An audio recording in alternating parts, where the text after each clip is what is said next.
If you want to use magnification on the Samsung Galaxy A57, first of all, we're going to open Settings. Over here in Settings, we're going to scroll down and we want to open Accessibility. Over here in Accessibility, we're going to go to Vision Enhancements, and then we need to scroll down in order to find the magnification option. Now we need to enable the shortcuts. We're going to tap over here, and we need to choose the shortcut, how we want to start this magnification. So in my case, I'm just going to use the accessibility button. Let's press OK. And there we go, we have this button that now we can use.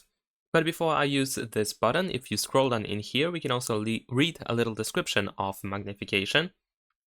So for example, we can read that we can pinch in order to adjust the zoom. And we can also swipe with 2 fingers in order to scroll. So let's give it a try. I'm going to tap on the button. And there we go. Over here we have the zoomed option. We should be able to keep scrolling down if you want to. We can grab it by this bottom right corner, this setting icon, in order to adjust the position of the zoom pretty easily. And just as the description said, we can pinch in order to adjust the zoom quite easily.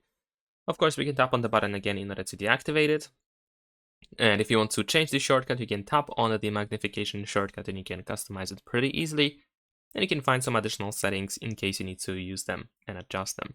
So that's pretty much it. Leave a like and subscribe.